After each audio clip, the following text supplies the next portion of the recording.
Shay, is Katiana Gradler in the waiting room? Yes.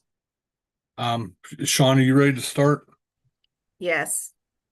Do I need to start or No, we're just doing the pre-start? interview. So we can just Shay, go ahead, let Katiana in, and then if you just want to welcome her and Sean, and then you know, basically have her tell us why she wants to serve.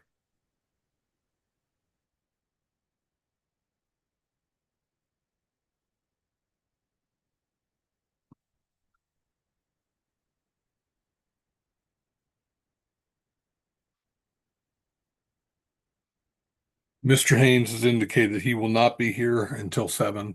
So everyone that's going to be here is here. Thank you. So let us begin as soon as we let in one of our candidates for the Active Transportation Committee, Transportation Advisory Advisory Committee. Committee. Yeah. She's actually in Katiana Gradler. So I guess I can't see her on my screen. Oh, there she is. Okay. Hello, how are you? I'm good. It asked me to keep my video and mic off. Is it okay to have them on now? Yes, absolutely. Okay, perfect. So, Katiana, can you please introduce yourself and tell us why you want to be on the Active Transportation Advisory Committee? Yeah, nice to meet folks who I have not priorly met. I'm Katiana Gradler. I have owned my home in Swissville since about 2019, and I was renting here prior to that. I currently exclusively walk, bike, or use the bus for my transportation needs. I don't use a private vehicle. There are more of us than you might think. I really love our neighborhood and all that it has to offer. So my view of the committee's goal would be really to increase residents and visitors to our neighborhood's ability to safely get around from the Dairy Delight to the Edgewood Town Center, and some of the less traveled areas of the neighborhood. I see us doing this through an ongoing needs assessment and conversation about what the neighborhood's goals are and plans are, building plans for better access for those who are typically underserved, and studying other neighborhoods, methods, the precedents, and also writing and applying to grants to make any of these shared visions come to fruition.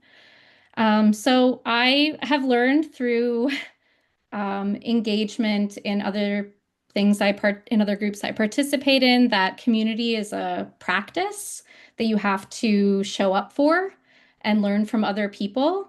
And I just strongly want to be a part of a community that is showing up for one another. Thank you, Katiana. Does anyone have any questions? I did.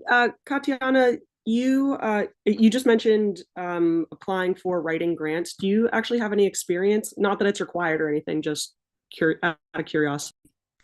So I studied social work at the University of Pittsburgh, so I have some experience writing like practice grants as like a in terms of a class, but I have not done it professionally. That's cool. I think But you any would, kind of like exposure to it is useful and helpful, and hopefully the group will be able to help us to find those grants and even potentially assist Mr. Batchy with writing them, because we know there's a lot of things out there and he's only one guy. Absolutely. And Katiana, I just want to thank you for taking the time to meet with us and understanding, the importance of navigating through with someone who may not have a vehicle. Myself, I prefer not to drive. I don't like it.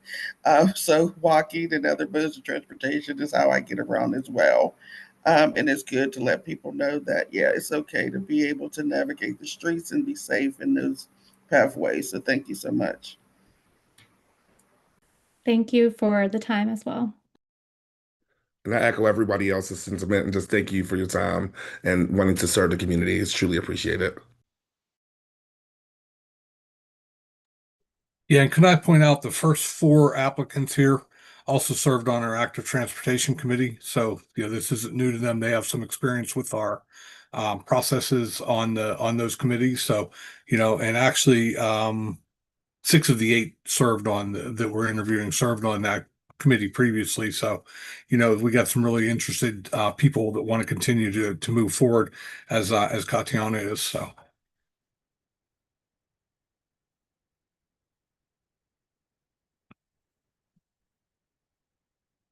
Katiana, do you have any questions? I don't have any questions at this time. Nope, thank you. Okay. All right. We will probably make our appointments next week and we will be in touch after that. Thanks.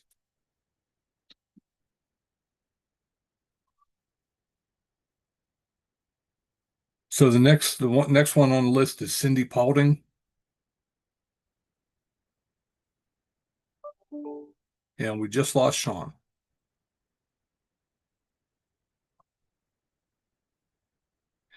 Do you want me to wait till Sean rejoins or do you want to get started with Miss Paulding? We can let her in.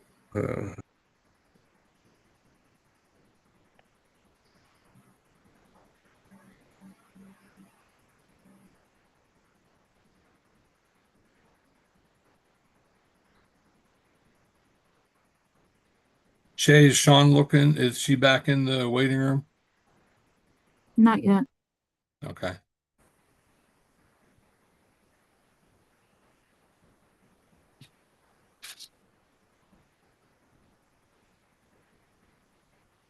Well, do we want to go ahead and start so we don't get too behind? Yes. Hi, Ms. Paulding. Thank you so much for meeting with us this evening. And Hi, thank you thank for you. your interest in participating in the active transportation. Can you just tell us a little bit about yourself and why you feel you would be interested in joining? First, I'm a senior disabled citizen who's lived in Swissvale for over 15 years now. And prior to that, have spent all of my working life working with different types of disabilities and disenfranchised populations, such as the homeless, mentally ill, and the chronically mentally ill, physically and cognitively impaired people, largely trying to help them be able to function comfortably within various communities. So I have some experience in the challenges that are often involved in situations that are related to those types of situations.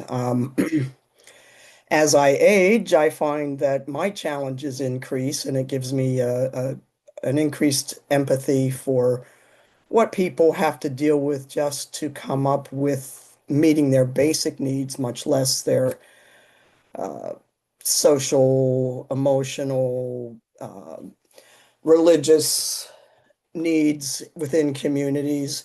So I'm very much interested in making uh, those things as easy as possible to decrease isolation, depression, bad behavior. There are all kinds of advantages to keeping people moving and out and about comfortably. And so I'd like to be a part of helping that happen and helping to increase safety levels from everything to sidewalks to street crossings. Um, and I don't know, you can ask whatever else you might be interested in.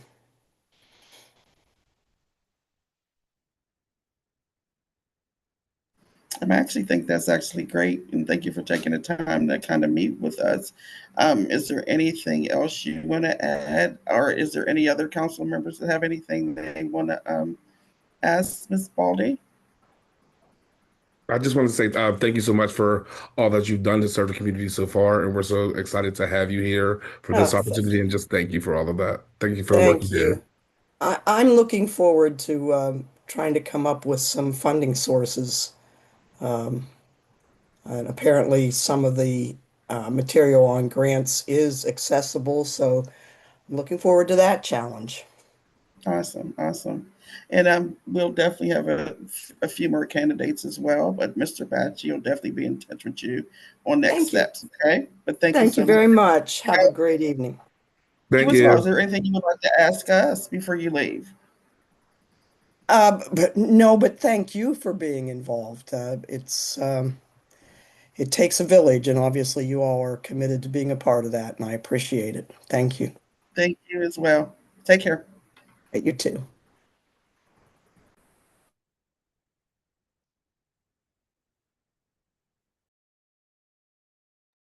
Next applicant is Michael O'Connor.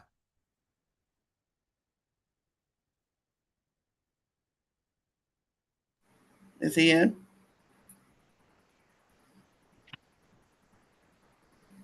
Oh yeah, he's joining. Hello, Mr. O'Connor. How are you this evening? I am doing well, thank you. Sorry to be late. I thought I Oh, had signed in, but I didn't. Here I you're am. fine. You're How can I fine. You're help? fine. We just have a really simple question for you. Why do you want to be on the Active Transportation Advisory Committee? Sure. Yeah, I'd like to answer that question, and I'll tell you a little bit about myself and why I'd like to be on the advisory committee. I served on the planning committee. I really enjoyed it. I remember helping to advertise for the public meeting. That was a big success. I thought we had higher attendance than a lot of us expected to have. And then I just want to make Swissvale a better place to live in terms of riding a bike or walking to destinations. Um, I have a personal interest in the matter because I live here. I live over on Blackhawk Street over by Pub in the Park, and I have school-age children that, walk. Well, one of them walks to Dixon School, and then the other one walks to a bus stop that, he goes to Edgewood Primary. So and they play in the neighborhood, they ride their bikes. So that's one, of just a personal interest. Two, I served on the planning committee and I enjoyed it. And three, I work in this area professionally. Not like I don't exactly do this sort of work. I do it sometimes. I'm a traffic engineer. I'm a professional engineer registered in Pennsylvania, and I work for a consulting firm. We do a lot of work for PennDOT and the city of Pittsburgh on transportation projects. Sometimes I do get to work on projects like the one we're hoping to implement, hoping to build, some of the projects we're hoping to build in Swissvale. So, for example, I just submitted final design contract plans for the city of Pittsburgh for the Liberty Avenue Road Diet HSIP project. It was a safety corridor where they had a lot of crashes occurring in the Strip District. I don't know if everyone's familiar with that area of the Strip District, but the lanes are really narrow, and unfortunately, they had some fatalities there. So we came up with a redesign, a road diet, new traffic signals, curb bump outs to narrow the cartway. We have one instance where we're going to install a flashing beacon, kind of like we have up there in Regent Square. And then what else do we have? A lot of traffic signal upgrades with accessible pedestrian signals and those back plates on the back of the signals. I think Greg had mentioned that we're getting a bunch of new signals in Swissvale, that some other consultant was designing those up on Braddock Avenue up there. So that's the kind of thing that I do professionally. So I guess, just I have a personal interest.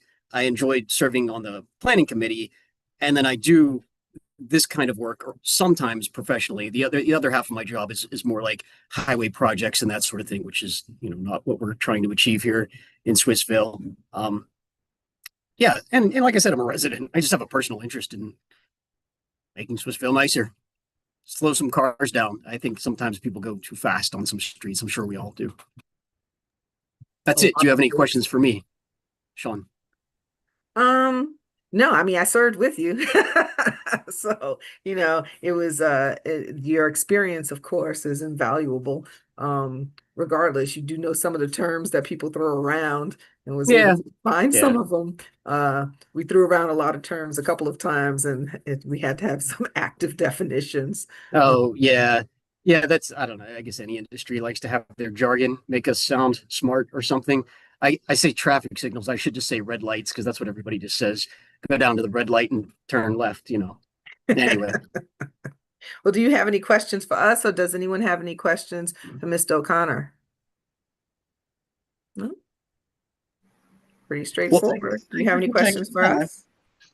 So, Sean, I want to ask what what would be the obligation? I want to serve on the committee, but I wasn't quite sure of the obligation in terms of like the duration. I know there was a like an email there's some information a while back that there was going to be like a year or different durations of the term of service. And then I was also wondering the role itself. I guess it would just be a little bit like the planning committee, but rather it would be the sort of the next step in helping guide the actual projects once we secure construction funding. Yes, exactly. And Mr. Bakshi, can you give us an idea of how, I mean, I don't think we wrote in there how many times they're supposed to meet. I guess meet as necessary, relatively speaking, but there were, can you elaborate on that? Well, the ordinance does specify that they're to meet at least quarterly. So there'd be at least 4 meetings a year.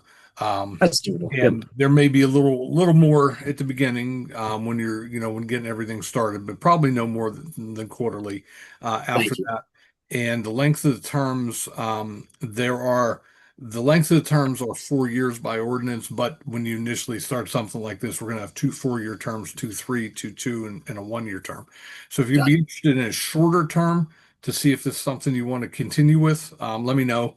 And when you make your appointments, still take that into consideration because somebody's got to get the 1-year term. So right. Understood. I mean, I guess for now, I'd be interested.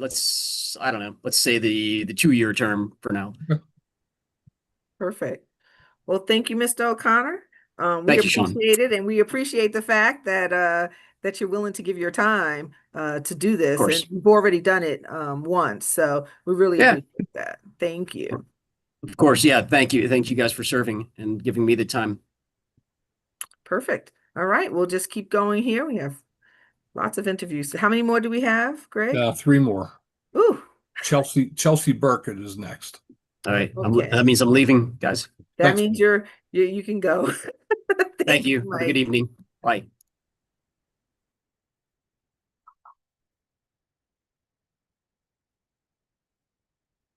Hello, Ms. Burkett. Can you hear us?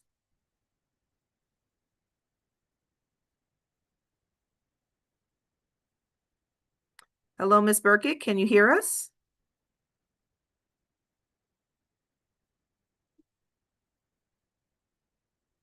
Sorry about that. I'm here. Not a problem. So why don't you tell us a little bit about why you're interested in joining the committee? Sure. I was on the advisory committee, or the steering committee.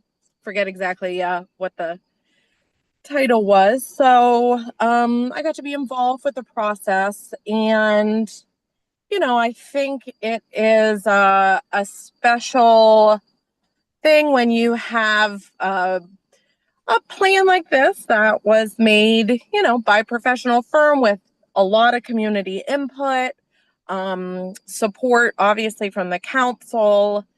Those are the things that tend to be good first steps to having a plan that can actually be implemented. And so definitely interested in, the fact that it seems to have support for implementation. I like to be able to give my time to things that are actionable and supported in that way, and have that community buy-in. And, obviously I own the Dairy Delight, so I am on Monongahela every day watching the street and seeing a lot of my customers who use mobilized wheelchairs, who are elderly, who are have vision impairment, who are walking, using their scooters, driving as well. And every day I watch people cross that street and I'm like, oh my gosh, I hope they make it across in time. Because, I think as there's a lot of traffic on that street, and there's, not, I don't think a super strong, culture of being aware of pedestrians on that street, which is of course part of our central business district, and an area where I think it is really appropriate to have a stronger measures in place to protect people who are using active transportation. So those are my main motivations, is just to really be a part of something that is taking an approach to try and protect the safety of the so many of the folks that I have grown to know and love through my role at the Dairy Delight. Thank you. Does anyone on council have any questions? Do you have any questions for, sorry, Brittany, there you go. I think I was slow on the button. No, I just wanted to say, Chelsea, thanks to you and everyone that's applying, because we know how busy everyone is. And I know that you are on part of multiple groups, as well as being a business owner. And so it's great to have all of these different perspectives, and the fact that you and others want to put so much time into this is really great, not just for the plan, but for the community. So Thank you. And do you have any questions for us? I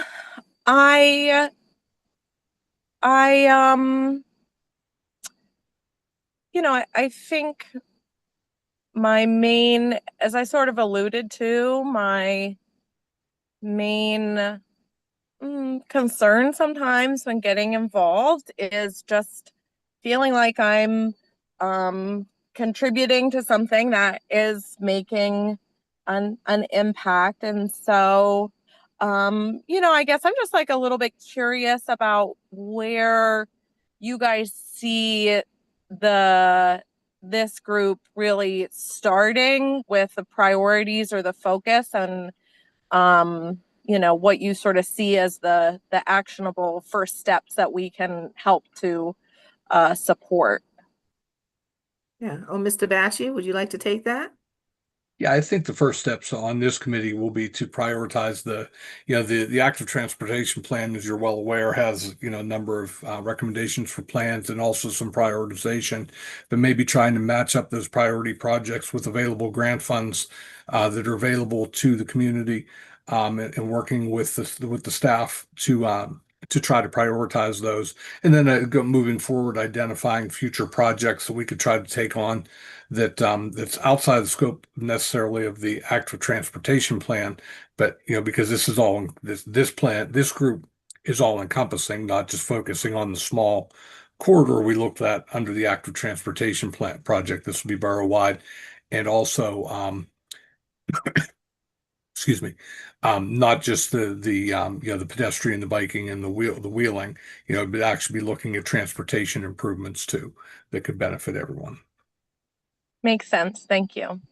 Thank you. Thank you, Mr. Batchy. Well, Ms. Burkett, we will be contacting you very soon. Okay. I believe, when will we be making the decision? I think next week. Yeah, we can appoint members next week. Yeah. So at the best, it should be by next week. Great. Thank you, guys. I appreciate your time. Thank you so much. Ciao, ciao. Have a good day. So our next applicant is Breezy Muller.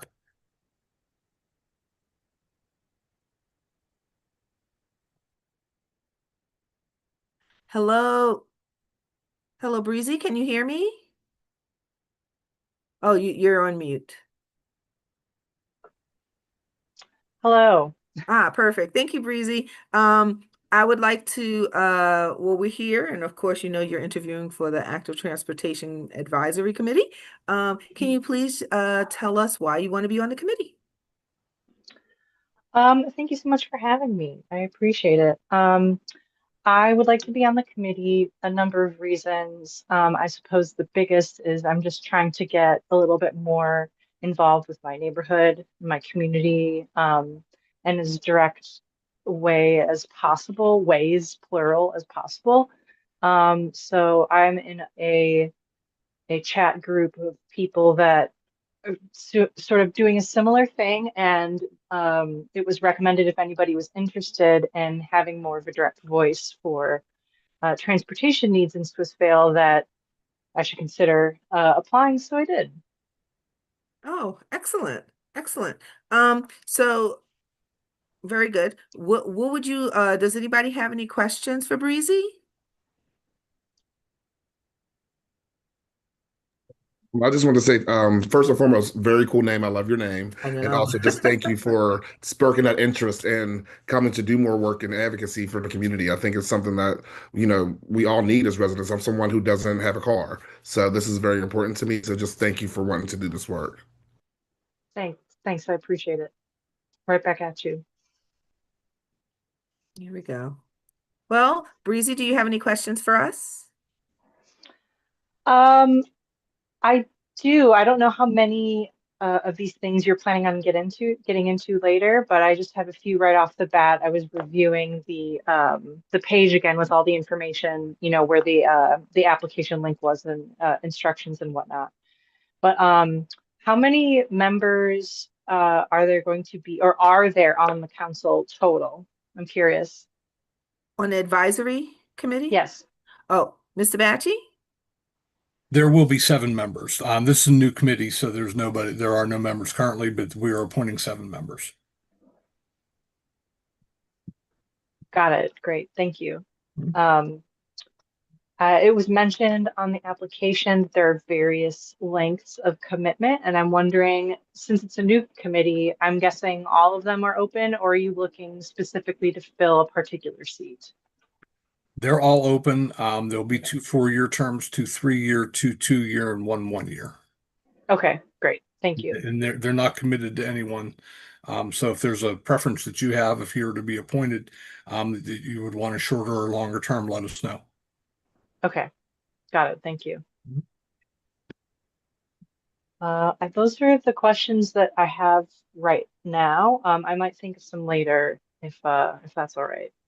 Yeah. Yeah, you can email me. You have my email address, so you can email me if any questions you have, or if you decide, Okay. that on like what length of term you make, that you may just let me know by Friday. Okay, great. Thank you. Thanks. Thank you, Breezy. We appreciate you coming out and showing your concern for the community and also wanting to work with it. We appreciate that. Yeah, thanks for having me. All right, so we have one more interview left. So, Shay, is Seth Bush in the waiting room? Did he make it? He is not. He's not. Okay. So Seth Seth has another thing going on right now, and he said he didn't know if he would be able to make it by 7. So I told him if he doesn't make it by 7, we'll do the interview after we go through the business portion of the meeting. So he's going to watch to see where we're at, and then jump on.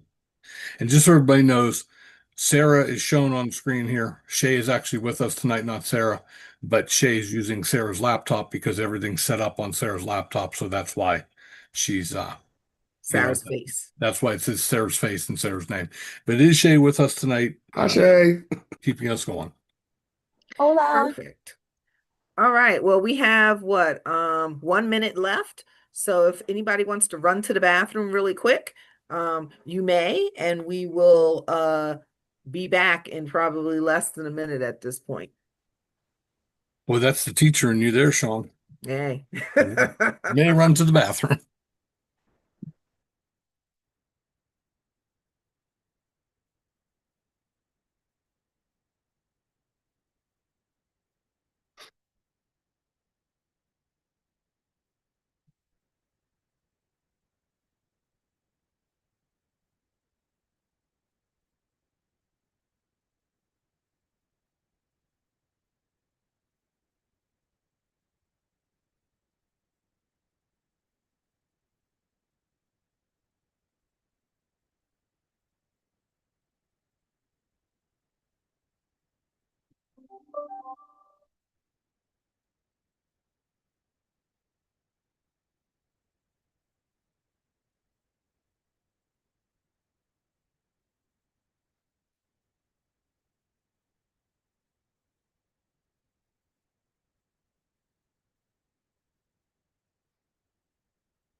All right, lovely ones. It is now 7 o'clock. Hopefully you were able to take a quick break, drink some water, let out some water, whatever you had to do, because now we're back. All right. Excellent. Okay, so I guess we'll start with we already interviewed for the Active Transportation Committee. That took place at 6:30 p.m. And now we're going to call this meeting to order at 7:01 p.m. and do a roll call. Okay, Miss Stribling, Present. Miss Schwartzwelder, the younger, I'm here. Mr. Miser, Here. Miss Schwartzwelder, the elder. Here. Mr. Quinn. Present. And Mr. Haynes. Present. Very good. Mr. Ansel is not here. He is fortunately at the start of his wonderful extended honeymoon vacation, or anniversary, one would say. So yay, enjoy yourself, and hopefully you'll get to where you have to get without a problem. So today we do not have public comment, but we do have a presentation for the Open Spaces Committee, Open Spaces Group. I see Dr. Lucas is here and Dr. Cerny. Very good. Excellent, excellent, excellent. Would you like to present? Do you need to share anything? Oh, can't hear you, Donna.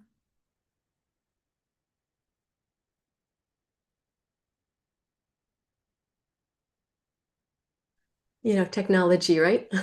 Exactly.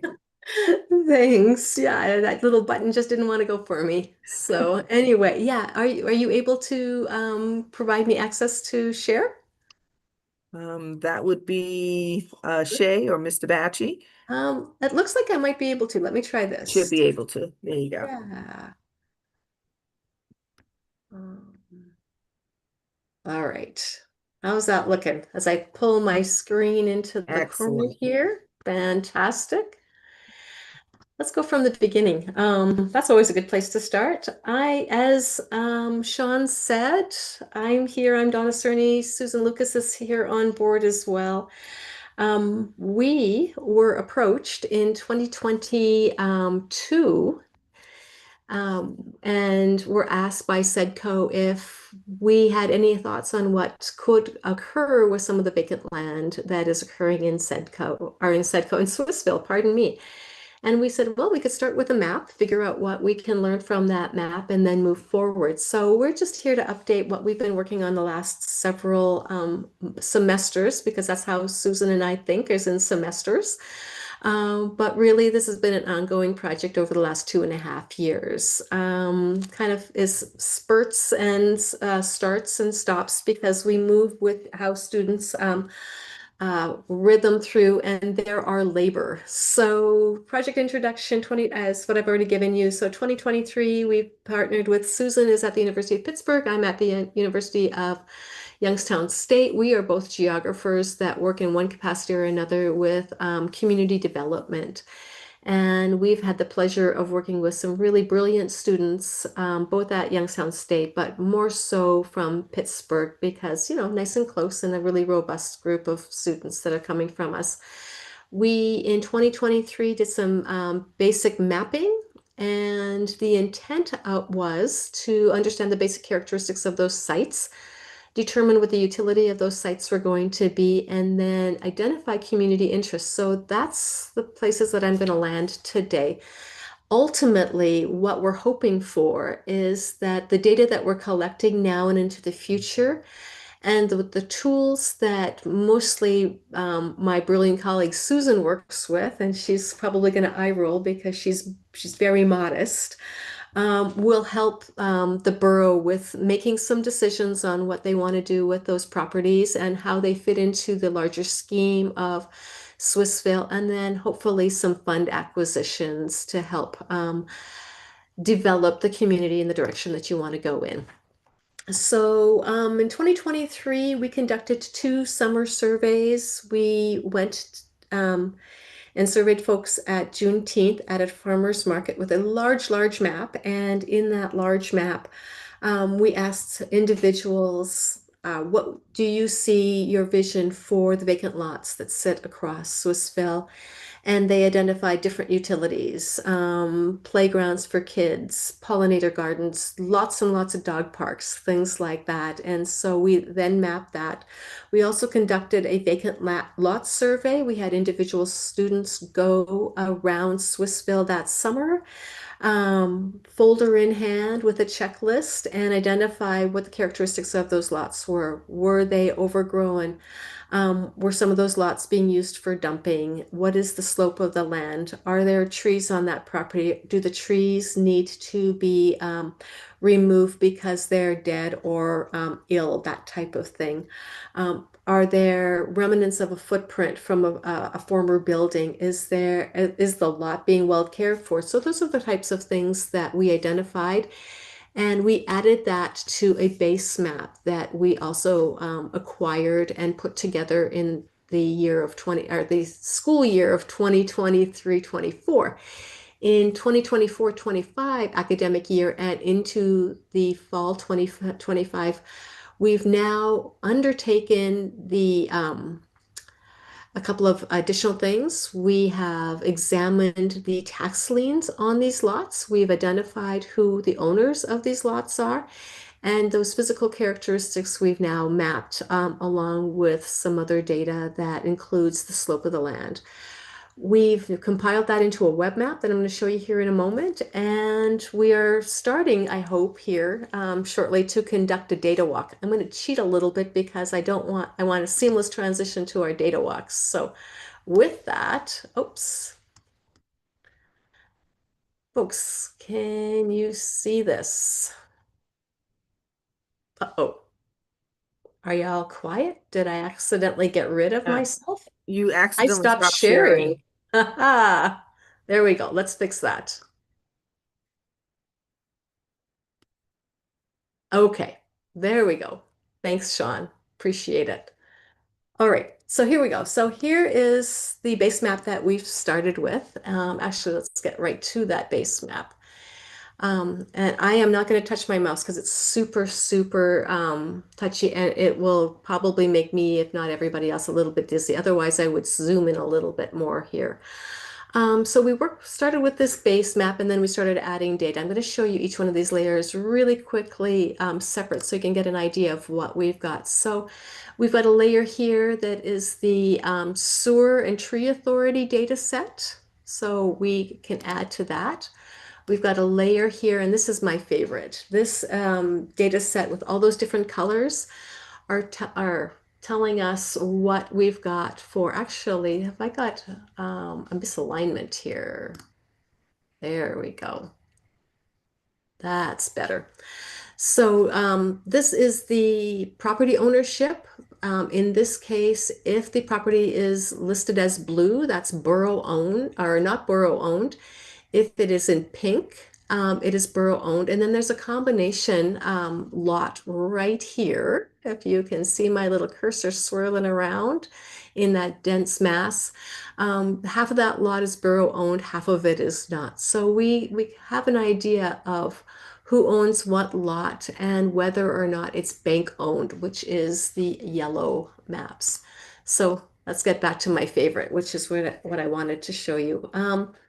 This is the data set that we were getting from our surveys, from our Juneteenth interviews and our farmers markets. And these were the individual lots that were specifically identified by some of those participants. And they were telling us what was wanted at some of these lots. So I see why I was confused, because I still have the borough ownership menu up. But in light of the time that I've got, I'm not going to mess around too much. So different colors indicate what individuals thought those lots could be used for. So playgrounds, pocket parks, vegetable gardens, things like that. Now that not every lot was identified by our participants, so some participants gave us suggestions, but they did not identify a particular lot that they would like to see that activity on. So we've got that. A third map is the elevation map. You guys live there, so you know where all the hills are and all the valleys and what's flat and what's not. So hopefully this map represents that to you.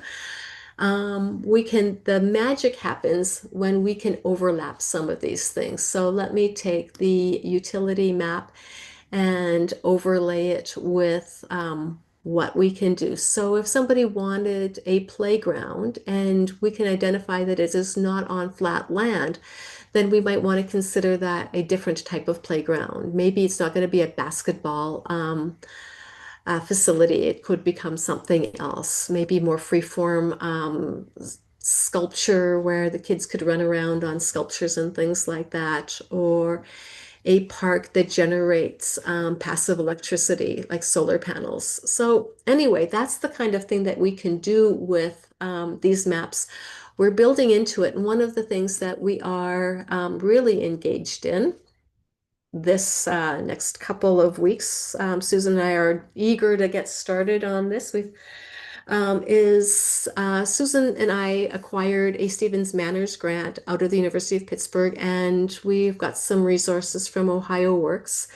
We have hired, or in the process of finishing hiring, some students from both institutions, and they're going to conduct 30 unstructured interviews. An unstructured interview is where the individual who is conducting the interview does not lead with particular questions. They say, tell me about your community, tell me about these lots. And what we're looking to capture is what is memorable about these lots for folks in their personal histories, what they like about these lots, what they don't like about these lots, how these lots make them feel. And that's going to uncover the values that the citizenry holds, because that's going to help deliver and determine what do we want our community or this community to look like in the future. I've adopted this community, so it's my community too, so our community. So ultimately, that data will then be codified. We'll be able to make new maps out of this. So if we've got particular parts of the community that hold particular historic weight, then we're going to treat that differently than areas that have a different historic patterning or understanding. And maybe some of those parks will then be designed around that particular history, if it's positive. So that type of thing. If there's memories that are negative, then we learn to build that area up that is producing some positive reflection. So ultimately, what we're hoping that this does is it supports value-led decisions and understanding of your community through citizen engagement, because those are the folks that are living here first and foremost. So by engaging them, we hope that we knit together a more cohesive community for you guys. Not that we're doing it, but we're providing a venue for citizens to do that through our students. Trying to truncate my words. So that's what we've got for you. That's where we've been and hopefully where we're headed. And that's a short-term head. We don't know where we're going to be in a year or two from now after we gather this data, but we hope that you will help lead us through maybe the future and what you want out of these maps. And maybe you'll participate in these unstructured interviews as well. So thank you for your time. Let me stop screen sharing with intent now. Theoretically. Can I stop screen sharing? Oh, thank you, Darn Dr. it. Sunny. Yes, I mean that's amazing. I've seen all the progress when we started out just walking around to see what places we could see in the first place, and then taking more elaborate tours and getting all this data. I think it's amazing, and that we've come so far. And that the students are able to use our neighborhood to help improve our neighborhood, and to get all that data out there. So does anyone on council have any questions? Bring it on. We want all of your feedback. good, bad, and indifferent. Actually, indifferent doesn't exist, right? You don't say anything if you're indifferent. No questions from me, but just wanted to say thank you to you and Dr. Alfonso Wells and all the students that have put time into this. As a data nerd myself, I just love seeing this conglomeration of data and visualization, and I think it's a powerful tool for understanding your community better and understanding the path forward. So thank you again for all your work. Yeah, oh, definitely. Yeah. Again, we move as fast as the bureaucratic wheels of our institution move, and the rhythms of the semesters. So we've had some long-term students who've been on for a semester or two, and we get a little traction then. And then when they decide they want to graduate for some reason, then we train some new kids coming in. So it's a little bit like accordion bellows. It speeds up, it slows down, and up to this point, a lot of the direction has come from SEDCO. But again, the more we hear from different voices and from the planning background that mostly Susan has, but that I have through an environmental lens, then we can build in those sensibilities into the future. So yeah, things like utility works and where you can save money or make more future decisions based on what society is doing and churning out and changing. Yeah, so give us all your stuff. Give us your interviews. We really need interviews this fall. So if you want to be interviewed and you want to walk around your community with a student, we'll take you. We'll put you on our list. Do you want a mix of ages I want and everything. generations? 100%. I want age, race. I know we're not supposed to talk about those things, but we're talking about them. We will not, because we wanted to have this go forward without any hiccups. We are not delineating your age, your race, your gender, anything that might get tagged. So we're kind of putting everything into the mix, but we do want everybody because that's going to produce better memories and better understanding of the community if we get a very large platform. We need minimum 30 because that's the statistical magical number. If we can get more and these students have the time for more, then we'll definitely take more. Do you have a QR code or a link that we could put on our site so that people particularly who are watching this, can then sign up? Great idea. We can definitely generate one of those, and I'm sure that we can send it to you, Sean, and you'll be able to upload it. Absolutely. All right. Yeah, we'll get that going for you in the next day or two. Yeah, we have We've a got lot of people that are students. really interested in our community Oh, and brilliant. showing off their knowledge and everything like that. So We we'll get some like good show-offs. responses. Show us all your knowledge, all your memories, all your wisdom of your community, where you used to play when you were a kid and why that place is important to you. That type of stuff. Yeah, really, really critical because that's what makes Swissville home for everybody, right? Is those positive memories. Yeah. Excellent. What Well, else on can I do for behalf you? of the Swissvale community and SEDCO, I sit on the SEDCO board, and I really appreciate everything you have done.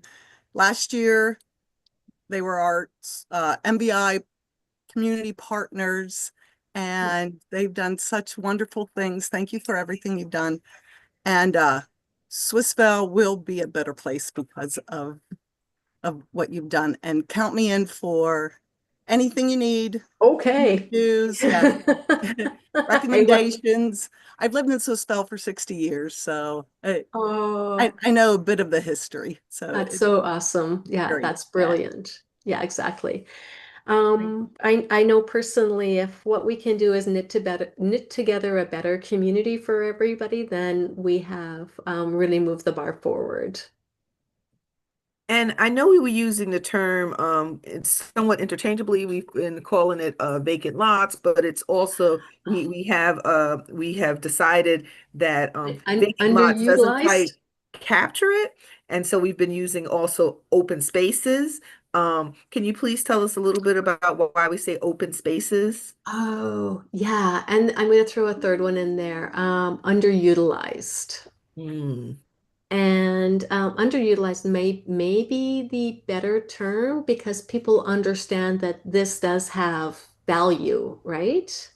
So a vacant lot generally comes with a negative connotation. There's something bad is happening on that space, right?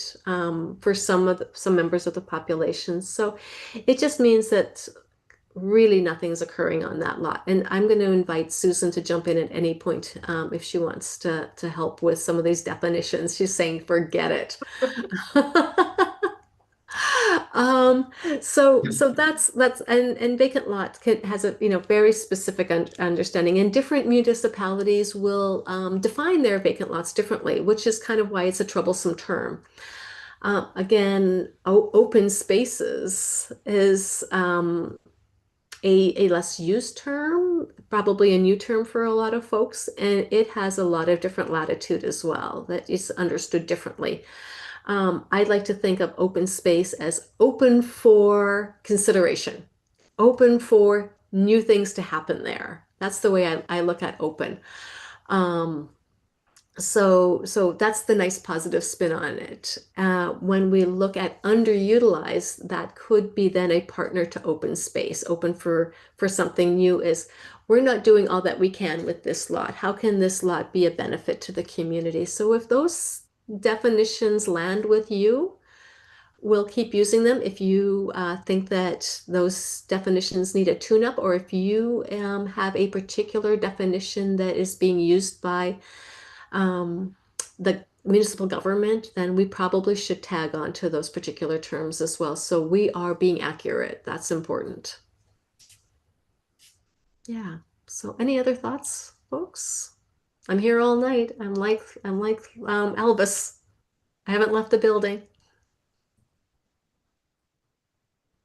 Well, I think that, of course, that you guys are wonderful because I work with you all the time, but you have such vision and you've done so much and given a lot of your personal time to this project, which has been absolutely amazing. If we could give you, just the Golden Citizen Award for non-citizen in Swissvale, that would be amazing, right? So you are the best. And we appreciate you coming to us and showing us all the progress that you've made. And I think that's going to help as we try to look at different areas that we want to explore in our borough and actually have even a better understanding of how we're utilizing our spaces or underutilized spaces. So that is perfect.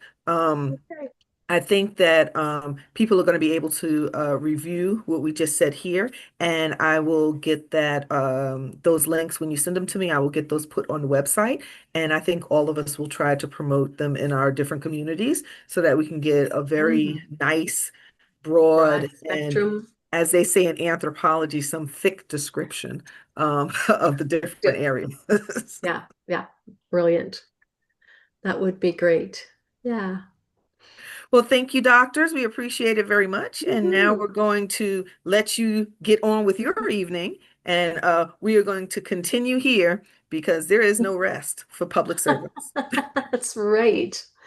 All right. Thanks for your time. Watch for the information from Susan, probably, because she's got the kids that'll do that stuff for us. Perfect. Thank you, ladies. Thanks. Bye.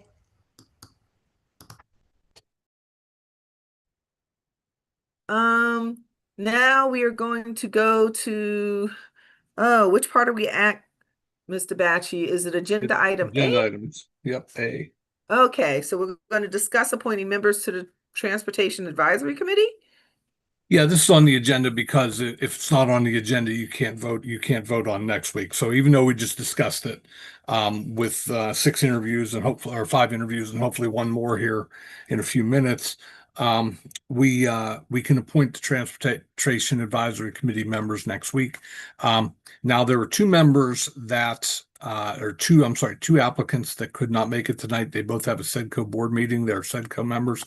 And they were meeting with a developer, I believe, who was looking at doing something in Swissvale. So that was a little more important tonight than this. So I asked them if they could join us for 5 minutes apiece at the beginning of next week's meeting in person to give us a little bio of themselves and explain why they want to be on the board. So the bad part is here we have eight seats, eight applicants, 7 seats. So unfortunately, somebody will have to be left out. Now, one of the applicants did say if he would be okay, he'd be happy to serve, but he'd be okay if he wasn't selected. So we can do the interviews the rest of the interviews, and then I can talk to you offline about who that was. So, but if you want to appoint them next week's the time. We can start appointing next week. If you don't want to do it next week, push it off a month, whatever your pleasure is. I think since we're gonna get 2 more interviews next week, we're still gonna have to have some time to cogitate on it for a minute. And I think Mr. Ansel will be back after that and can be included on the decision. So I think we will still interview 2 people next week, but we can probably hold off on doing the whole appointment until the following month. Okay. Any comment? Right, looks like everybody's in dark void agreement over here. These are people I can see. All right, next agenda item. Agenda item B, discuss awarding a contract for the replacement of the roof of the Swissvale Food Pantry. As everyone's aware, we purchased that building about a year ago for the food pantry to continue occupying. We did receive a $300,000 grant through Senator Costa through the LSA program. We use those funds to purchase the building, and also now we will use those funds to begin to renovate it. First thing to do, anybody knows when you're renovating a building, start at the top and work your way down, because if the roof's bad, then everything else will get damaged on the way. So we did solicit a bid from Lycar Roofing. The state changed the state grant programs changed how they can operate about 2 years ago, where you don't have to competitively bid everything. You can actually use a CoStar's quote for labor and materials. We did this when we did the renovations at Memorial Park with the new baseball field, fencing and everything. We did a CoStar's quote there, and everything was fine with that. And I did get it in writing from our grant manager on this project that yes, we can use the CoStar's quote. It does not need to be competitively bid, because I'm always nervous about that, because I don't want to tell you I have to come up with we have to come up with $122,000 somewhere. So we got a bid for $122,000. It was included in the email that I sent you. Basically, they will replace the entire roof that's on the building now. There is one chimney that's being removed because it's not in use anymore. It's a large chimney, about 4 foot by 4 foot and about 8 foot high. So they're going to remove that altogether, install all new roofing material underneath it. The second chimney is tall and it's leaning. We're going to take that down to the minimum height that it needs to be. It only needs to be about 3 feet above the parapet wall on the building. So they're going to remove it down to, lower it down and redo it. They're going to remove the HVAC units to put the new roof on, and then reinstall the HVAC units.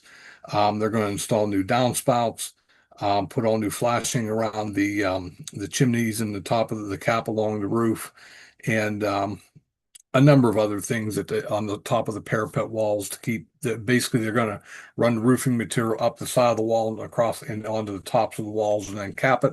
So there's no seam for to get in there. And there is a 20-year labor and materials warranty on this project. So we should be good on that roof for the next 20 years. And this is 100% grant funded, so there'll be no cost to the borough. Okay, is there any discussion? I think it's nice to see this project moving forward. Excited that the building will be safe and usable for everybody that utilizes it. And I'm hoping that once it is all fixed up, maybe we can get a few more days a month out of the food bank so that we can continue to better serve the community. What else? Yeah, that's great news, Greg. to see that it'll be 100% funded.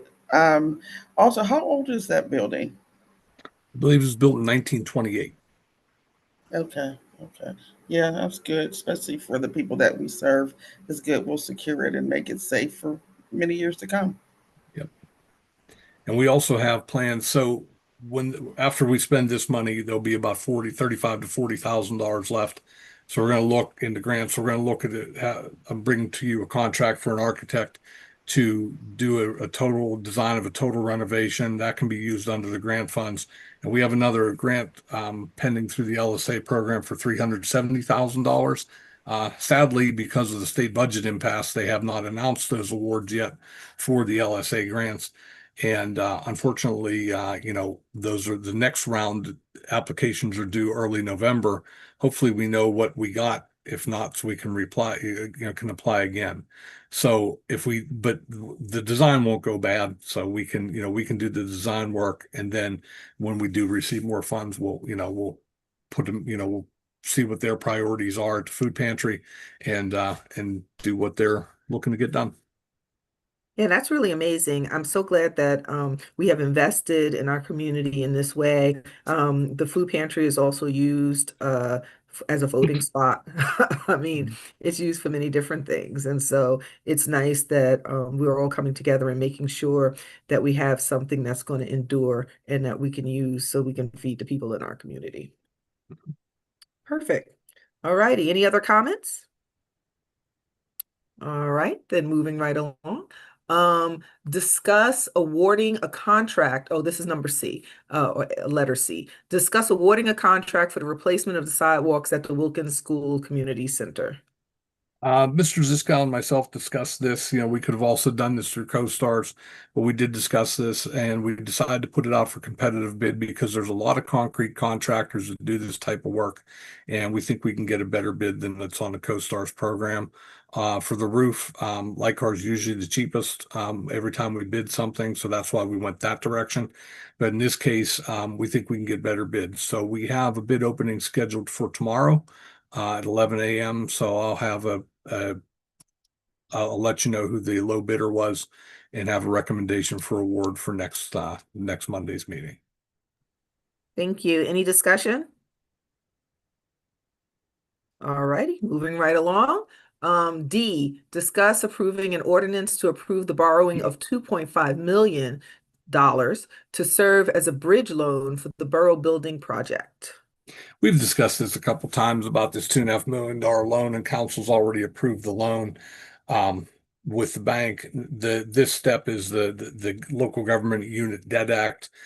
You have to pass a borrowing ordinance to satisfy their requirements with the DCED in order for the borrowing because the state actually anything over $125,000 the state has to approve the borrowing. Now that $125,000 goes back about 40 years. That number should be more like 800, 900,000. You need it, but in either case we still need it because we're $2.5 million. So last month we hired Dinsmore and Scholl as loan counsel. So this is this first step in getting this closed. As you said, we've already discussed it, but does anybody want to say anything? Yeah, just real quick, Craig, can you refresh our memory? Do we have to approve any borrowing, or did we blanket that it's just for advancing? And I'm off camera, everybody, because I'm driving and I know it's triggering for some folks. I didn't understand the question. So if we're gonna borrow off of the $2.5 million loan, do you have to come back to us and ask us to borrow it, or do you have the authority to borrow it? No, this is just to take the $2.5 million loan to be used for the borough building for the interim financing before we receive our grant funds. So, okay. Once this is approved, we pay the bills off the first $6.5 million loan and then off of this loan. So once the $6.5 million is exhausted, then we'll get into this loan.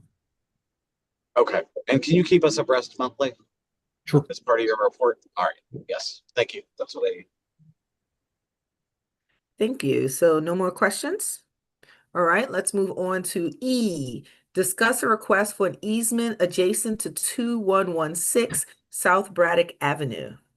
So 2116 South Braddock Avenue is the building that's, if you look from the Borough Building across the street, across Roslyn Street, there's a little parking lot that the borough owns there. There's a yellow brick building next to it.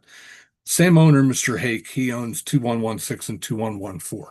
He has a dumpster behind the buildings that is accessed from the property off of Noble Street. This is where the two buildings were just torn down, 2115 and 2117.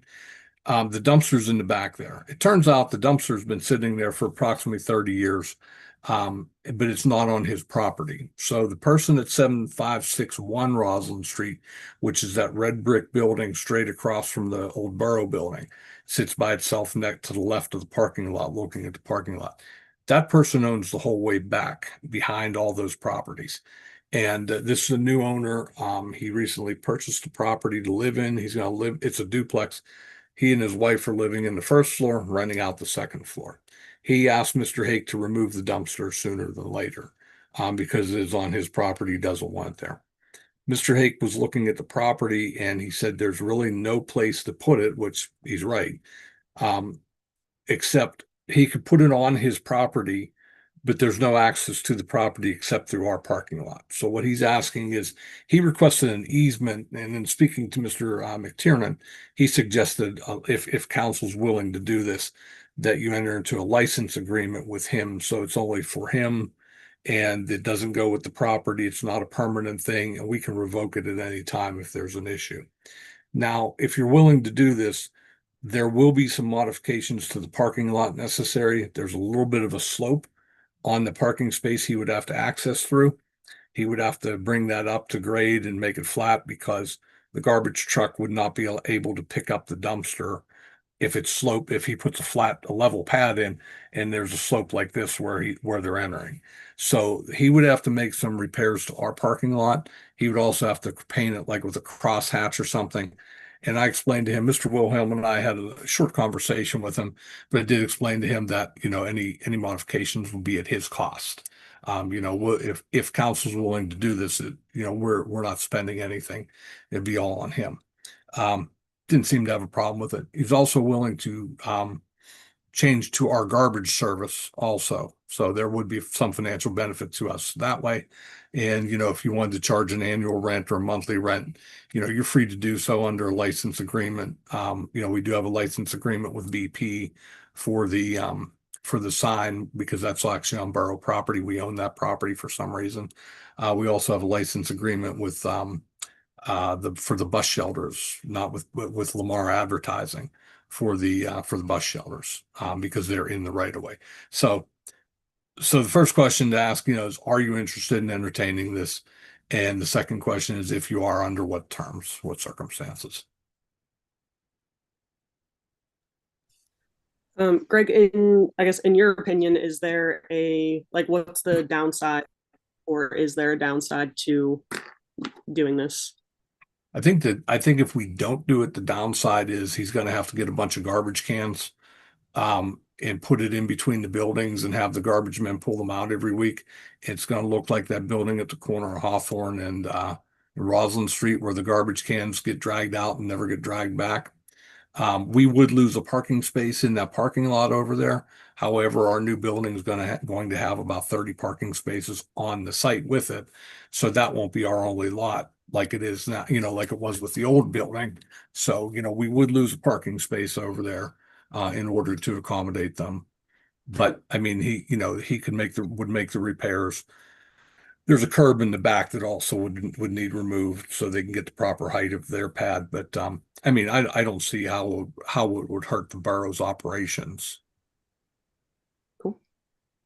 So this is Kevin. The only thing I would ask is that if for some reason an outside company were to be doing the garbage pickup, that liability or damage that's caused by said company be on him, not on us. I mean, on our folks, of course, it's on us. But if any damage happens to the lot, to the parking lot, as a result of an outside company that we're not liable for, would that be included in any sort of an agreement that it would be his responsibility to make those repairs?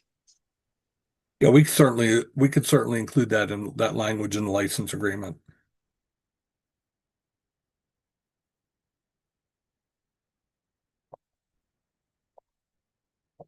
And when is he thinking of getting this done? as soon as possible. Mm. And has Mr. McTurnan looked at it? We had a conversation about today. This just come up on Thursday last week. So Mr. McTiernan and I had a conversation about it today, and I apprised him of it. And he, he's the one that suggested the license agreement rather than an easement. So, and he's got his hand up, so I will defer to him. I was just going to mention that we had talked about it, and I thought a license agreement would be better, especially if there's not a big rent. We don't have to get any kind of an appraisal or anything like that. And we, as Mr. Batchy's pointed out, we do in fact use license agreements and other facets of the borough. So if that's council's wishes to do this, we'll put something together. And of course, you get final approval before we do anything on it. Yeah, I like the license agreement idea. Can you work on that? Yes, I will. And I'll try to work in some type of indemnification language along the lines of what Mr. Haynes suggested as well. Perfect. And also, sorry. Yes, Mr. Haynes, go ahead. I'm driving, so I can't raise my hand. I'm sorry. Okay. I think that we should consider a rent, given that it'll be our DPW that has to clean the lot to make sure it's accessible. It's our salt, it's our labor to clear the ice and the snow, etc., and mow it, and etc. Whatever. I think there should be some sort of a modest rent. I'm not asking for thousands of dollars, but some sort of a modest rent to cover what costs we would have to maintain that spot.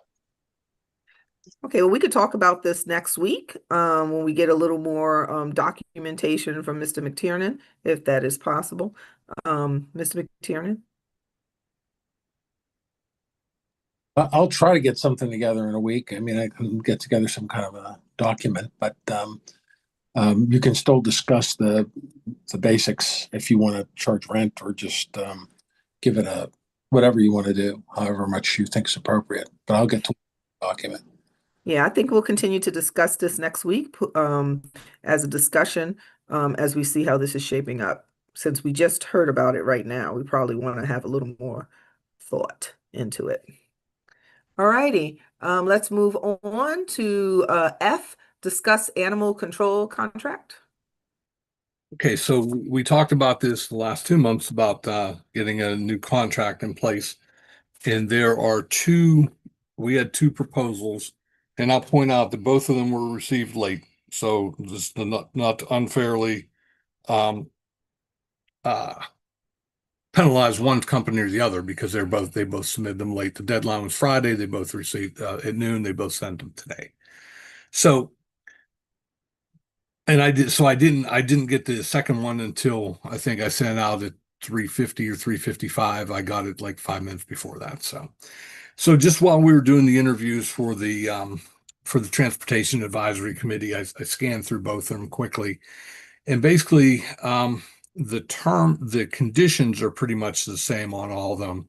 If it's a licensed dog, they have to keep it 5 days, no more than 5 days. If it's a stray, they have to keep it a minimum of 48 hours. So the two applicants were Sable and Sable Kennels, who's our current, and Who Rescued Who. So their working hours are they're both 8 a.m. to 4 p.m. Monday through Friday, which is what our current contract is. And there's a retainer proposed by Sable of $250 a month, and Who Rescued Who of $300 a month. And that covers any daylight pickups Monday through Friday. Saturday, Sunday is currently $40. Sable's proposing $50 a call. Who Rescued Who is proposing $100 a call. They're both proposing a fee of $100 a call for holidays. They also offer deer and small animal removal. We typically do that through DPW to save that money, so we don't have to call them out. But just so everyone understands, deer through Sable are $75. Deer through Who Rescued Who are $125, and they only do Who Rescued Who only does it Monday through Friday, 8 to 4. Sable does it all the time. And small animals, it's $30 during business hours and $50 other times with Sable, and $75 with Who Rescued Who. So the proposed contracts are pretty much they're very similar, but there are different costs involved. Either proposed contract can be canceled with 30 days notice by either party. And the one thing we talked about was location, Sable's in McKeesport, and Who Rescued Who is in Clareton. There's a third kennel that does municipal. They did not, Hoffman Kennels, they did not send a bid. So that's where we're at, which, right now. But I don't know if you want to make this, just push this off till next month, because we didn't have any time to review these and digest these. Yeah, I think we'll push it off till next month. Also, I was a little concerned with, and I didn't get to read the second one. I only read a little bit of the first one. I'm just interested in the 48-hour that the poor dogs have before they are disposed of or sent somewhere. And I'd like to know, I would hope they're sent somewhere. It's a shame that if you're caught, you get to die in 48 hours. But once again, I think we need to at least review that because it's the same language in both. Still awful. So the contract we're currently operating under has that same language. Still awful. Sean, I agree with you 100%. Just trying to, give a dog a second chance or something, because it was, I've called on some dogs that have been running around, and I'm hoping their owners get them or that they're put into a shelter. I don't know what the process is. So I really would like to look that up a little more. So is everybody in agreement with putting this off till next month? Yes, I also just one thing along those lines, Sean, what you were discussing. I think it's important for folks to understand, if you bring a stray into your house, and apparently if you keep it one day, it becomes your responsibility. And that 48 hours we're discussing is no longer in play if a owner abandons, which is part of the issues that has caused the problem with a couple of our residents and other folks, even due to the lack of response of Sable to the one. The other at Good Samaritan was holding on to the pup, hoping to get a place for it, find its owner. But unfortunately, because of the way the law is, which I don't agree with, apparently if you bring an animal in your home for 24 hours or one day, whatever that means, you're responsible for it. And it becomes an abandonment issue, and the dogs can be put down immediately. Well, I mean, so I think we need to have some sort of an appeal in whatever contract we have. I mean, I think that's very interesting. Also, I think we could probably, after reading just even a little bit of it, it's fascinating, and I think everybody should know what the rules are, and it makes you, think twice about calling or whatever. So yes, so let us put this off until next week. Is everybody in agreement? No, not next Not week. next week. Sorry, next month. Next month. And I'll put together a summary of all of the contracts, side by side with what everything is, what they're proposing, plus what we have now, so that everybody can make an informed decision. And I'll just make the public a service announcement.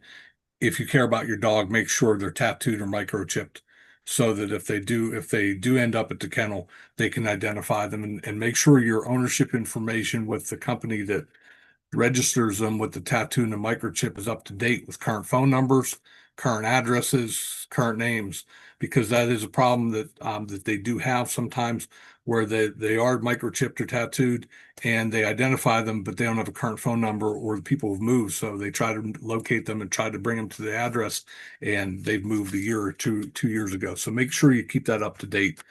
And so you get your dog. So if your dog gets loose, you can get your dog back. Perfect. Thank you, Mr. Batchy. And G, finally, and G, discuss council discretionary funds requests. Okay, we have 17 requests. So as we had talked about, I believe it was March or April, we put October 6th as the deadline for making your ARPA allocations with the final funds that you have. So I circulated a spreadsheet to everyone that listed each council member and the mayor with the amount of funds that they have remaining to be used, and also what they had proposed. And then behind that was the backup information. There was the sheet that we were using that was circulated to everyone. There are all the sheets are there, and there some of them have additional information. So do you want to just go down through them? I labeled them number 1 to 17, and they're just in the order of council president, vice president, council members alphabetically, and then the mayor. So it's not like one is a priority over another one. This is when I send stuff out. This is just how I go through it in my head. So that's how these are listed. So do we want to go down through each one, discuss each one? We can go, I'm conscious of the time. Yeah, we can go down through each one and have a brief discussion, we've all read and can read this, so I will go through really quickly. So Mr. Ansel, he has $4,081.45 and would like to donate to Woodland Hills Foundations for Backpacks of Hope program. And he wants the whole, well, I guess 4,000 allocated, so he'll have $81.45. He might want to just allocate that along with it. Any discussion? And just so the public knows, the Backpacks of Hope program is the Woodland Hills School District sends backpacks home with about 100 kids every weekend with 6 meals for the weekend, a breakfast, lunch, and dinner for Saturday and Sunday every weekend with children who are economically disadvantaged, so that they have a nutritious meal, three meals a day on the weekend since they're not in school. Yeah, I would think that if you've ever been hungry, you know what it's like to be hungry and not have any meal on the weekend, or not have a meal when you're not in school, which is awful. So this is, I think, a very worthwhile cause that these children have the opportunity to eat. That's the least we should do as a society, is feed our kids. As a collective, we are responsible for all of our children. Any other discussion? Greg, I think when it comes to mine, I don't know if you got one of my requests, but with that being said, I might want to change, because once I read up on that program, I want to use some of my funds for that program as well. What's that miss? I only saw 3. I 2,000 for had 3,000 left. 2,000 was for Juneteenth. Oh yeah, I don't see that on this one. Yeah, I didn't see that one come through. Yeah. And what was the rest of it? Okay, I'll resend it. But I think the rest was 1,000, dependent on whether Welcome America was there was no issue with Welcome America. But I was going to give them 1,000, but I might want to give 500 to this program Chris is also giving to, and then that'll leave 500 left for Welcome in America, if that's okay. Got it. Okay, thank you. Mm-hmm. Excellent. All righty. So I had $29,350 left. So I went through and here are the purchases, or here are the proposals. Purchase tables and chairs for borough events, $3,500. If anyone has had an event lately, you may have noticed that your tables have been a little broken. Some of them, not all of them, but we've ordered several tables, and you can't depend on all of them actually being steady and working, and some of them you're kind of cobbling together. So I think it behooves us to have our own tables and chairs that we can have for all of our events and not have to depend. I mean, if we need extra, that's fine. But some of those tables and chairs that we're getting from various sources are a little busted. Okay. Next was a donation to Juneteenth celebration in the future, $5,000. For a donation to Swissvale Library, $5,000. By the way, we have already donated, what was it, $43,000 to the Swissvale Library at one point. So it's not as if, how much? 45,000. 45,000. So it's not as if we have not given to the Swissvale Library. We have donation to the Swissvale Food Pantry, $1,000. I just think it's awful that right now food pantries are struggling because people are struggling. They've lost their jobs. People, no one particularly wants to have to live off of the food pantry, but we should make sure that we have funds to feed the people. Donation to Open Spaces Swissville. To be clear, this is not a donations to open spaces or vacant lots or underutilized spaces. It is from the borough to when they finally have something that we can develop or put money towards, to put the money towards it, right?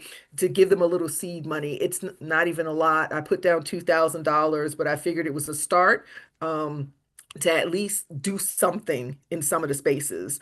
You know, we have a lot of ideas, but if you don't put a little bit of funding into it, you'll never get anywhere with that.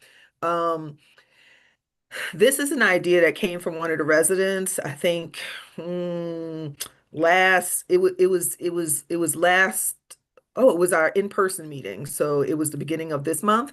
I wanted to have a Swissville organization summit. And I put $1,000 towards that. That would get together all of the different groups and interests that are Swissville and get them together and have them talking about the different projects that they're working on and that they're doing. I've noticed that although you do have similar people on some of the different groups, we're all not in all of the groups, which is probably good because you want more people and not fewer people doing everything. But I thought it was really important that we could all get together and some of these projects that we're talking about, and including like the Active Transportation Committee, including open spaces, including SEDCO and some of their projects, including all of these different things that we're doing in many different places, but getting it together under a summit where we can talk about these projects and we can get to know what they are for these groups. It's only $1,000. It would help with refreshments more or less. It's not like a big, and maybe name badges.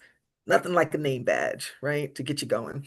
And then finally, I wanted to really do something kind of somewhat big, but to assist in perhaps purchasing some land in the Woodstock area corridor for recreational purposes, but they would have to raise like the rest of the funds. We can only give but so much, but if that falls through, I would like to make sure that the money goes towards some of our economically deprived areas to have a recreational area. So the idea is that we should have recreational areas in the different spots in Swissville. And as I've noted before, some of us have an easier time getting to our recreational spots like Memorial Park than others. And I know as a parent, when my children were young, when we wanted to go to like to get a little water activity, we had to go to Swisshelm Park, not far to be clear, right? But we had to go up there and to use the sprinklers, but to have something in one of our own areas so that our kids can, you know, play and do what kids do and stay healthy and safe. Do I discuss after that, or do you want to move on to all of them and then discuss after? Well, why don't we discuss each person's allocations if anybody has There any you go. questions, concerns before we move on to the next. Exactly. For Mr. the, oh, sorry. No, I'm sorry. Go ahead, Go Brett. ahead. For the tables and chairs, do we think that 3,500 is enough? That can get us Like about, what is that going to get us? it'll get us And 30 to 35 tables and about 100 chairs. okay, that's like that's a pretty good chunk.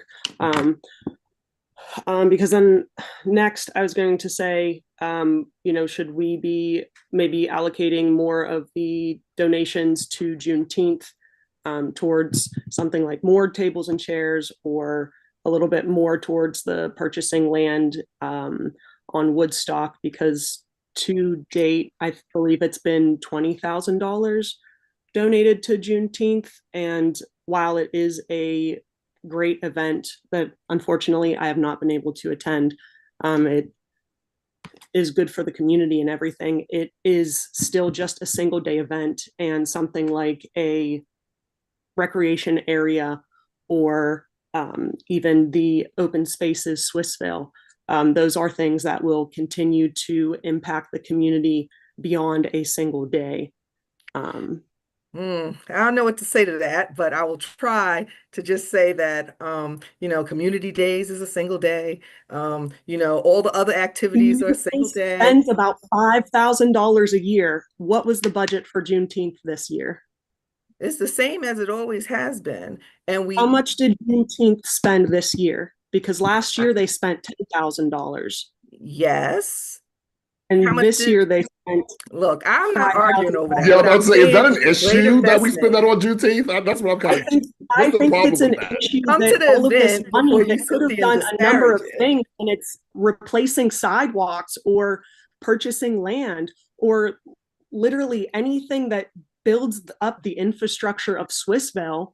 Right. That more lasting than what happens I'm when not sure you why can't. Juneteenth is always under attack on these things, but I Yeah, will very say particular. that in a Very community odd. where we, or in conditions nationally, let alone, I don't think this is happening in Swissvale, but I think that nationally, when they're attacking people of color, when they want to erase everything that we've done in this country, everything.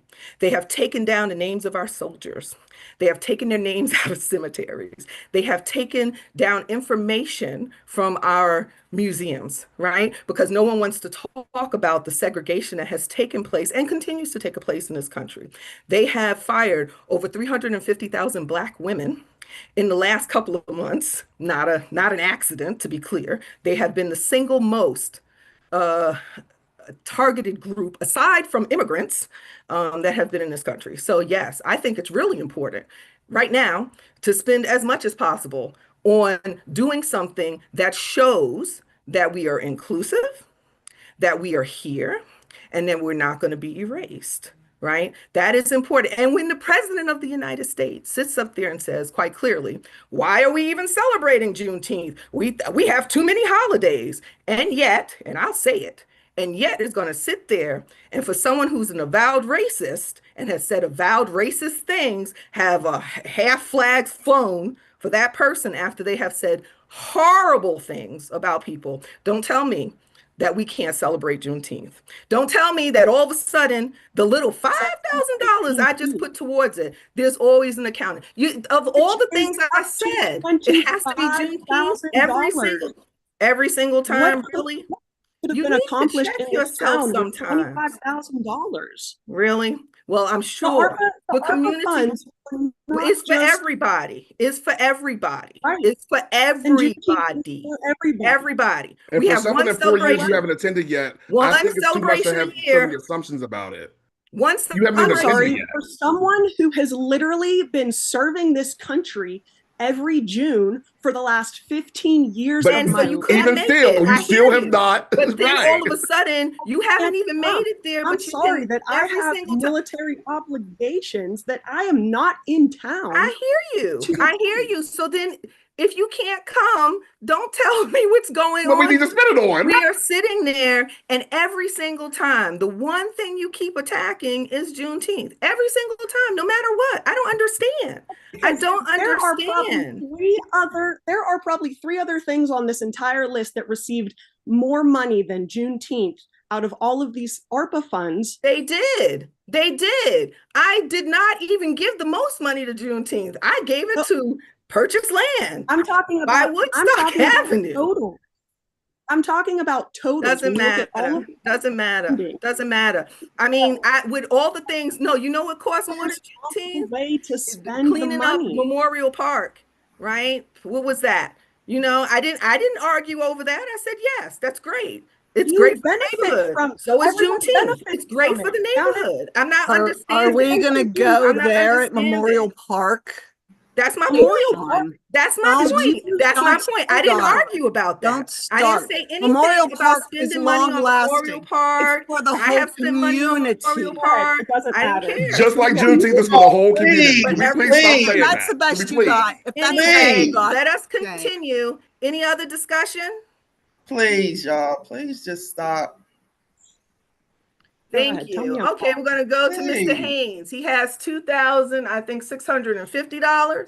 and he would like to establish a pilot program partnering with the Bricklayers Union to create an apprenticeship program to help fix Swissvale's brick roads. And that is donating, I think that's the rest of his money for that.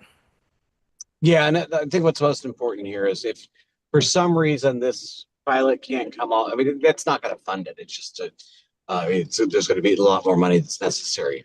But if for some reason the program can't come to fruition by the end of my term, I would recommend, or my current term, I should say, I would ask that it go back to general fund. Any discussion? Yes, Mr. Haynes, have you done any other work to find, like, do we know how much it would actually cost, like with beyond this pilot program funding, how much it would cost to have a program like that, and kind of what are the other options for funding moving forward? That's all the work that needs to happen. But I do know the bricklayers are interested, so I'd have to have more conversations with them. That's why it's a placeholder. Okay, I wasn't sure if they'd gotten anything. It's only a placeholder because of the date. Because the date. Okay. No. Any further discussion? And I think anything we can do to preserve and our brick roads, our history, and I mean all the roads need love and attention, but specifically, I heard a lot about the brick roads and the damage it does to cars. And I know we have some folks that want to get rid of them all, and I do not want to get rid of any. So I think they need to be better. And I think an apprenticeship program would be helpful, because I think we have one person that does them, and it's not even a borough employee. And that person has a full-time job, is my understanding, unless that's changed, but we don't have to get into it right now. But I know a lot of folks bought their houses because of the brick roads. I, quite frankly, love my brick road. That's not why I'm doing this, but I think we've got a large section that have brick roads. So let's preserve what we have rather than pave it over. All righty, any further discussion? Okay, we have Mr. Quinn for $10,700. Make sure I have. Okay, membership dues to Welcoming America for 5 years, $5,000. Donation to Swissvale Food Pantry, $5,700. And an alternative, if Welcoming America proposal is not approved, to have the $10,700 go towards food pantry. Absolutely. And to be quite frank, I don't even think that'll put a dent in anything. For you all, I'm actually going to drop an NPR news article in the chat to speak about the cuts that are coming to the food bank assistance program. I'm going to read you a quick excerpt. The Greater Pittsburgh Community Food Bank faces financial instability due to significant federal funding cuts, most notably the termination of the U.S. Department of Agriculture's Local Food Purchasing Assistance Program, which resulted in a loss of $1.6 million in funding. On top of that, starting next month, about 14,000 residents in Allegheny County are going to lose SNAP benefits. And with the cost of groceries being record highs, I don't even think $10,900 is enough for the food bank. I think we should be getting as much as possible. The holidays are coming up. This is time people need to eat. And like you said earlier, Sean, this is the minimum we can do, is to make sure that mouths have food in it. So this was a pretty easy decision for me. And Fred, I just want to applaud you for sharing that article. What I don't think people understand, with that local food funding actually helped fund our farms and our local farms. And it was able to get fresh fruit and vegetables to the food pantries, food banks, to feed our people. So I applaud you, applaud what you're doing, and thank you for sharing that article. Please share it far and wide, folks. I'm sure we'll all post it on Facebook tonight. Thank you, Kevin. It's disgusting. It's impacting our lowest income, our most sensitive folks, and the most important, some of the most important businesses that exist, which are our farms. That's how we get our food. Not to mention everything else he's doing too. Anyway. Yeah, Thank you, well, Fred. along with the cuts to the SNAP benefits, people will not be able to, people use their SNAP benefits to go to the, what is that? The food market. The It's not grocery the food store. market. What do we say again? Yeah, so they're able to do that on the weekends, and once again, that money goes directly to the farmers. It's a win-win. Oh, the farmer's market. Farmers market, that's what it is. Farmers market, farmers market. I was like, oh, what is this? Okay, perfect. Any more discussion? Yeah. Okay, moving right along. I would like to ask about the membership dues. Was there an opportunity to find out the usage of the Allegheny County membership so that we could potentially put this money towards the food pantry rather than So I wasn't at the last meeting, so the in-person meeting, so I missed the discussion when you tabled it.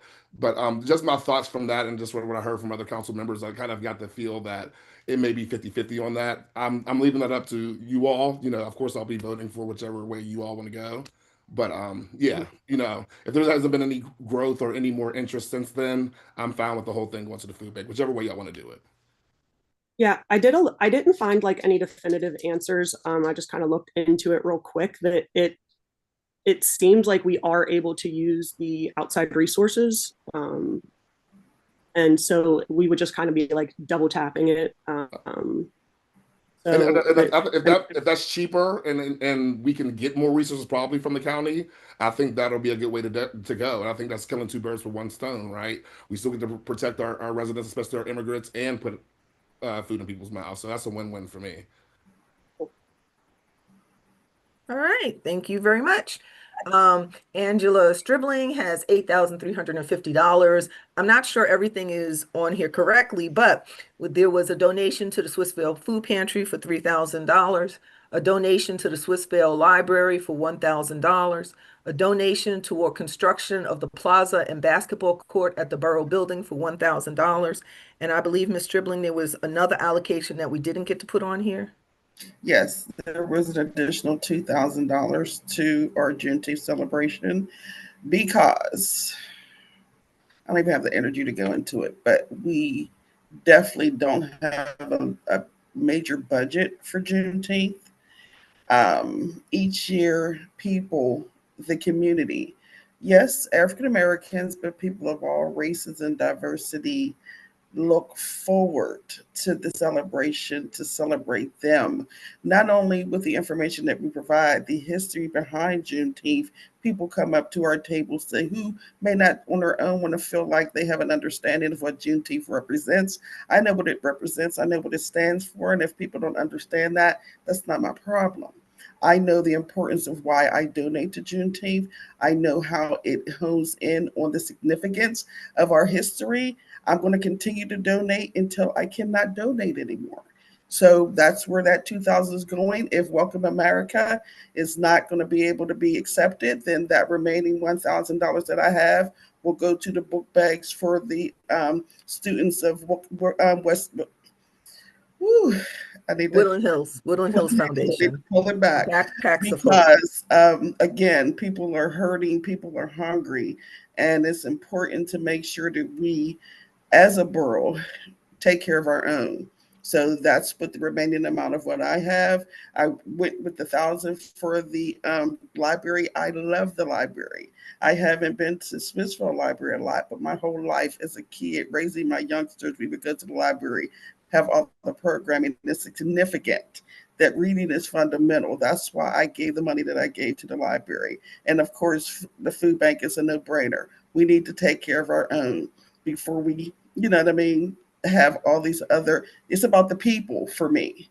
Anything involving the people takes precedence to me over anything else. So those are the people that I choose to serve, and that's why I put that money to. So I can't have a problem with anybody having a problem with it. That's not my concern. My concern is to do what's right. Thank you. Any discussion? Greg, how much was the proposed for the basketball court? How much was proposed in the cost to do the basketball court? The Hogan property was $40,000 just for the land. No, I'm sorry, for the Borough building basketball court. Oh, the Borough Building basketball court, I believe, is 40,000. Because going back to at the beginning of ARPA funds, we had, I believe it was Mr. Price that allocated the $38,000 for a clock. Yes. In the front of the building. And I don't know how much a clock costs to put up, or if there is even space for it, if that's still feasibly possible. But is there the potential to kind of reallocate those funds to go into the basketball court at the Borough building? And that would kind of put us closer to like having again, something that serves the community more than I think a cool clock is always great, but is that like an option maybe? Well, the clock costs, to answer the first question, the clock costs were in the $35,000 to $38,000 range. That's why he had allocated the 38,000.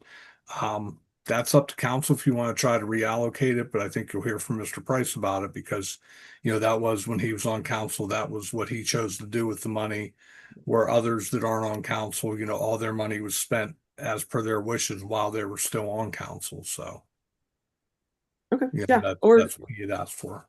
Yeah, or if he thinks that maybe a basketball court would be better serving. Cool. Yeah, I mean, it's something if we wanted me, we could consult with him and ask him what his thoughts were about moving those funds. If that's something that council would be interested in doing. It's just a thought. All right, let's continue. Ms. Schwartzwelder, Brittany Schwartzwelder has $286 left. She wants to donate it to the Swissville Library. That was $286. Any discussion? I just had a quick question. Is there any possibility to allocate all of the funds to the library?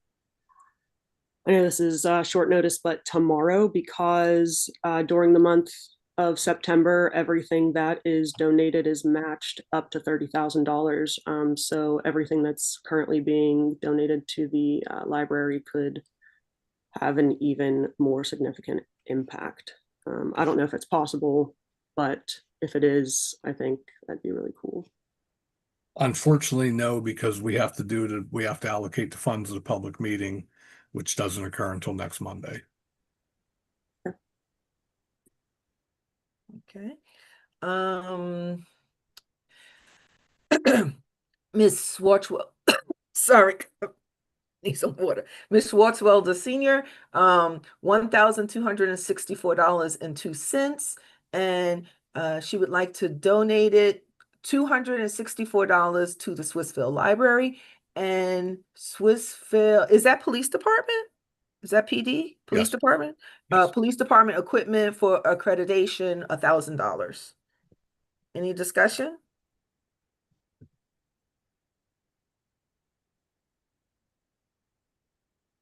Is this the accreditation that Chief keeps talking about that we do each year, that we need to do in order to? Yeah, it's not each year, but it's something we're going through right now to become an accredited police department. So this would help buy some equipment that's needed, equipment and materials for that. Any discussion? All right, moving right along. So could I just clarify? We have a number of donations to the library on here. We have a number of donations to the food pantry on here. When I do the agenda for next week, can I combine like everybody's library, everybody's food pantry, anything that's similarly allocated? Yes. Yeah. Can I just combine them as one? Sounds good. Yes. Any objections to the combinations? So we can just see it all as one lump sums? Perfect. Just trying to cut down on agenda items. Yeah. Now you know how I am, and it's already 8:20, and we still have an executive session, I believe, afterwards. So I'm not pressuring anybody to be quick. I'm just saying we have an executive meeting afterwards, and I'm about to my limit. So Well, let's see. can I interrupt? We need to interview Mr. Bush. Oh, is he here? Yeah. Sure. Shay, could you let Mr. Bush in? So maybe say that speech again to Mr. Bush. Yes. Hello, Mr. Bush. Can you hear me? Yes, hello. Can you hear me okay? Yes, excellent, excellent. So we are so glad to see you because we missed you at the first part, but we know you were doing something very important. So we're going to see you now, but we also have to get through a bunch of things. So we're going to be really quick because we already know you. So we're going to be very quick. We're going to let you talk about how you like to do what you do. And you look very spiffy. I think that's a new hairdo or something, but you keep going. You go ahead. Tell us why you want to be on the Active Transportation Advisory Committee. I'll be quick. You know, I've worked on this since the beginning, advocated to start an active transportation plan, worked with Greg to do the fundraising for it, helped hire the consultant, helped with the steering committee to develop the plan, advocated and wrote the proposal for the Transportation Advisory Committee, advocated for y'all to make it happen. And here I am saying, hey, I'd like to be on it too. Interested in serving for the 4-year position to really see us make some progress with this. My background, I've been working for Bike Pittsburgh as the advocacy manager for the past 2.5 years now, working with neighborhoods all over the county to make their streets safer for people who get around outside of a car, bike, walk, take the bus, scoot, roll, what have you. And so I've learned a lot, got a lot to share, got that community organizing element as well to help with the community Lottie, I'm engagement. on the mic. And I don't have to say anything else. Glad he closed it for me. Thanks, buddy. Thank you. And don't forget, today starts Week Without Driving, Pittsburgh. You got it. That's where I was. That's where I was right before this. So we were on our panel discussion about Week Without Driving. So thanks for your patience. Yeah, take the bus because people are trying to cut the bus routes to go to the waterfront. So that was fixed. That was handled. Learned that today. Good news. Very, very pleased with that. Any questions for Mr. Bush? She shut that down. They're going to continue to have bus rides through Homestead. So kudos to Recway. Yes. Any questions for Mr. Bush? He's the originator of so many things, including the vacant, open, underutilized spaces project. But that's an aside. As always, thank you, Seth, for all the work that you do and your commitment to Smithville. You're a good guy. Thank you. Thanks. Appreciate it. And make sure you You're know, welcome. Mr. Batchy, he's on. He wants to go on for a 4-year term. Yeah. Noted preference. And thank you for all you do, Seth. I really appreciate you. And I will actually see you in the morning. See you in the morning at our press conference. Looking forward to it. All right, Mr. Bush, as you know, we know you very well. We're glad you stopped by and let us know of your interest. And, once again, I worked with you on active transportation planning steering committee. So we know of your extreme commitment to that. And we should be, I think we're voting on it next week, aren't we? No, we have 2 more interviews to do, and then we will vote on it after in the next month. That's great. Sounds good. Perfect. Thank you, Mr. Bush. Thanks, y'all. Have a good night. Ciao, ciao. Bye. All right. Now for our departmental reports. Chief Watson, please.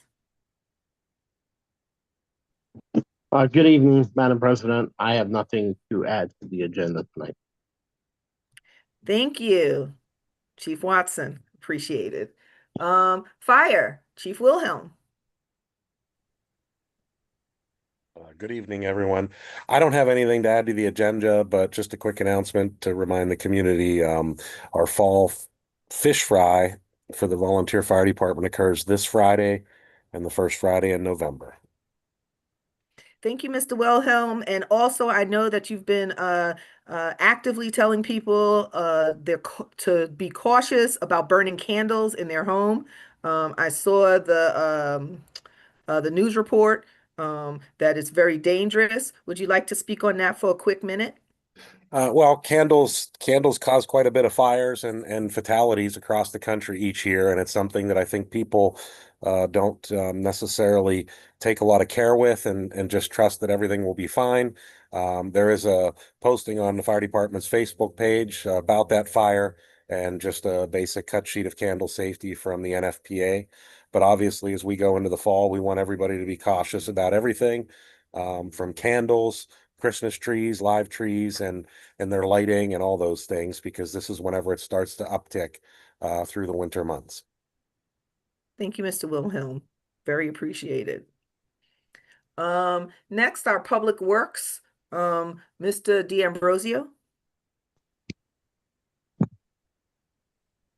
Just one quick item. I've been getting a lot of calls about the condition of the alleys, the potholes.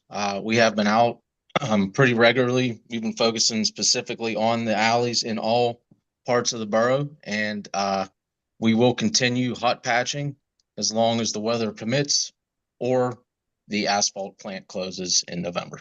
And that's all I have. Okay, thank you, Mr. D'Ambrosio.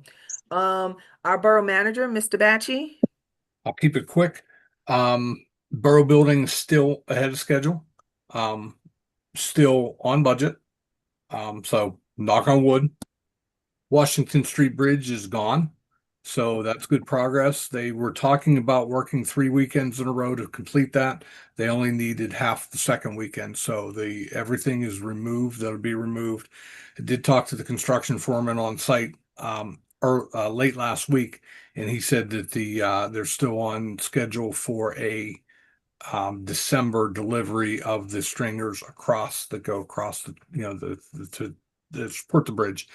He said one of them is totally completed, the other one's under construction now, and then the other materials should arrive all at the same time, if not a little bit earlier. But I don't want to make promises that they can't keep. But they are on continuing on the revised schedule. I'll say this tonight, and I'll say it one more time next week. The garbage amnesty program is coming to an end. You have until October 31st to make a payment without penalty on any previous delinquent garbage bills that you have. So please reach out to Keystone Collections. If you have a delinquent garbage bill, you should have gotten a letter in the mail stating what will be waived until October 31st. If you didn't and you feel you have a delinquent, call Keystone. If not, if you don't have Keystone's number, call us and we'll get you in touch with them. But now the borough we don't know who the delinquents are right now. We have a master list has $732,000 on it. So it's best to call Keystone, see what you owe and how much you can save. But that will come to an end October 31st. On November 1st, all the penalties go back on. And the last thing I have is we are going to meet in executive session after this meeting for personnel and legal matters. That is all. Thank you, Mr. Batchy. The joy of the executive session. And council president report. Well, council president isn't here, so there will be no report. Solicitor's report, Mr. McTiernan. Good evening. I have nothing to add to the agenda this evening. I will be part of the executive session. Sweet words that I have heard. Thank you, Mr. McTiernan. Other new business? Can I have a motion to adjourn the meeting at 8:29 p.m., please?